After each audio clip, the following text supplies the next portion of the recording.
So in this lecture, today we are going to solve some problems on rule method या फिर we say that set builder form. आप सबको rule method और set builder form के बारे में idea आ चुका होगा थोड़ा बहुत. रूल मेथड और set builder form is nothing but जो भी आपको सेट गिवन दिया रहता है उसे जनरल फॉर्म में लिखना रहता है, बस. इसका मतलब सेट बिल्डर फॉर्म का मतलब यही होता है या फिर रूल मेथड का. आज जो हम देखने वाले हैं वो है प्रैक्टिस सेट. आपकी बुक का प्रैक्टिस सेट 1.1 का question number 5. Okay, so question number 5 आपको दिया है, right the following set using rule method. Okay, here is your first question. First question is A is equal to 1, 4, 9, 16, 25, 36, 49, 64, 81, 100. Okay, ये आपको set की बात है. अब ये सेट लिस्टिंग फॉर्म में है. आपको इस सेट को रूल मेथड के हिसाब से लिखना है. रूल मेथड आपको पता है कि जनरल फॉर्म में लेना है. जनरली हम इसे क्या कंसीडर करेंगे, एक्स. लेकिन आपको ये सेट को जानना बहुत जरूरी है. आप अच्छे से इस सेट की तरफ देखिए. 1, 4, 9, 16, 25, 36, 49, 64, 81, 100. अगर आप अच्छे से ऑब्जर्व करें इस सेट को तो 1 का स्क्वायर है. 1 के बाद 2 आता है. 2 का स्क्वायर कितना होता है, 4. 4 के बाद कौन आता है, 3 का स्क्वायर दिया है 9. उसी तरह 4 का स्क्वायर 16, 5 का स्क्वायर 25, 6 का स्क्वायर 36. इसका मतलब जब हम सेट बनाएंगे तो हम यहां पर अब सॉल्यूशन लिख रहे हैं अपना उसका. a इज इक्वल टू हम बोलते हैं x. इसे हमने क्या बोला, जनरली x, सच दैट कि x इज इक्वल टू क्या. अब यहां पर अपन बिलोंग्स टू नेचुरल नंबर बोलेंगे क्या, नहीं.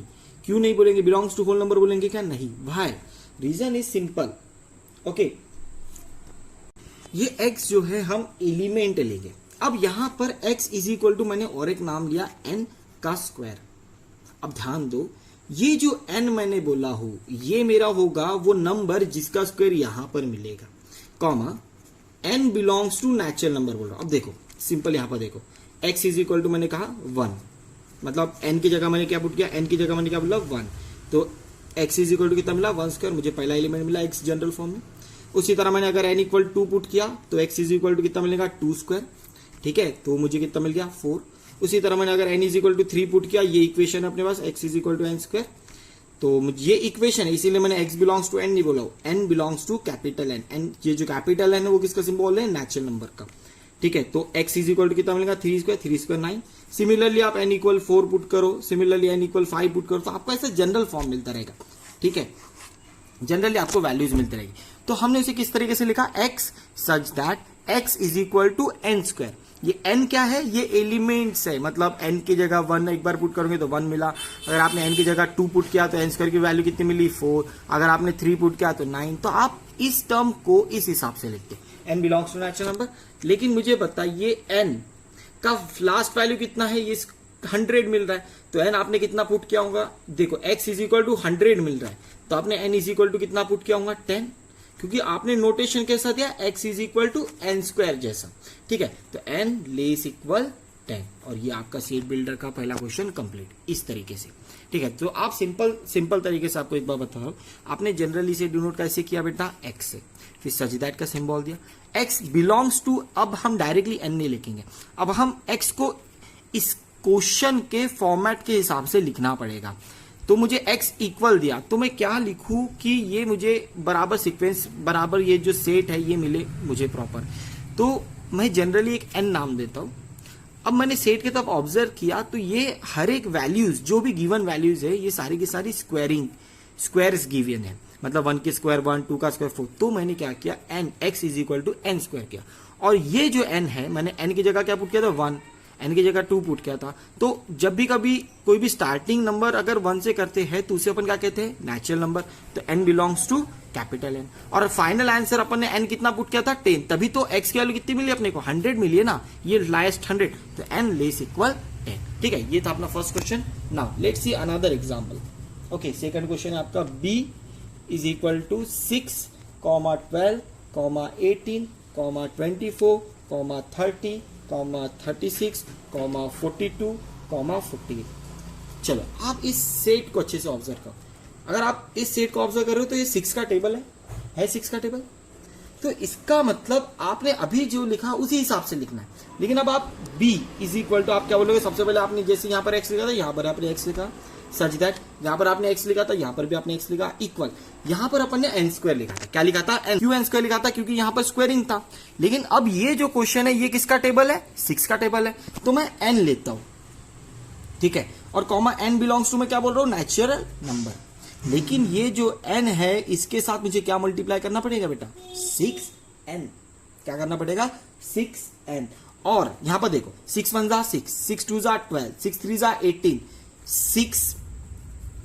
6 जा 36, 6 7 जा और 6 8 जा। मतलब n जो है वो आपने जो लिया 8 तक के लिया, तो आप इसे कैसा लिखोगे? Strictly less than 9। क्या बोलोगे? Strictly less than 9। तो इस तरीके से आपने इस सेट बिल्डर फॉर्म को बनाया। मतलब क्या किया? ये जनरल फॉर्म को क्या बोला आपने? x such that x is equal to आपने n लिख दिया था पहले। अब यहां पर आप ऑब्जर्व करो तो ये किसका टेबल है? 6 का। तो मुझे n अकेला नहीं लिखना पड़ेगा, मुझे क्या लिखना पड़ेगा? 6n। अब ये n belongs to capital N बोला, तो आप एक बार यहां पर आप जनरल देखो, आप करो ये आपका इक्वेशन में आपने put x is equal to 6n। अगर आपने n is equal to 1 put किया, ये सीक्वेंस ये सेट बनना चाहिए, तो अपना x इज इक्वल टू कितना मिला? 6 इंटू 1 इज इक्वल टू 6 मिला। जब आपने n is equal to 2 put किया तो x is equal to 6 into 2 किया तो कितना मिला? 12 मिला। देखो बनते जा रहा है। फिर आपने 3 किया, फाइनली आपने n is equal to 8 put किया तो x इज इक्वल टू कितना मिला? 6 इंटू 8, 6 8 जा कितना हो गया? 48। तो सिमिलरली, लेकिन यहां पर 48 के बाद ये सीक्वेंस कंप्लीट हो गई, तो अपन ने क्या किया? एक तो आप लेस इक्वल 8 बोल सकते थे, या फिर सबसे बढ़िया है strictly less than 9। Okay, clear I ये चीज इस तरीके से बनाने का। Let's see another example. आपको जैसे क्वेश्चन दिया है c इज इक्वल टू आपको बोलता है s, m, i, l, e। अब ये तो आपको पता है इस सेट बिल्डर फॉर्म को अपन कैसे लिखते हैं। इस सेट बिल्डर फॉर्म को कैसे लिखेंगे? c is equal to x such that x is a letter in the word smile। Smile का है ना ये, ठीक है। तो ये तो इजी था, ये तो अपन ने कई बार 2-3 बार देख चुके इस तरीके के। और एक क्वेश्चन है लास्ट, वो लास्ट क्वेश्चन क्या है? d is equal to sequence बनाए संडे, मंडे, मैं पूरी स्पेलिंग नहीं लिख रहा, Tuesday, Wednesday, Thursday, Friday, Saturday. Okay, आप लोग पूरी स्पेलिंग लिख लीजिएगा इसकी। तो अब इसका सेट मैं बनाऊंगा, तो d इज इक्वल टू कैसा बनेगा?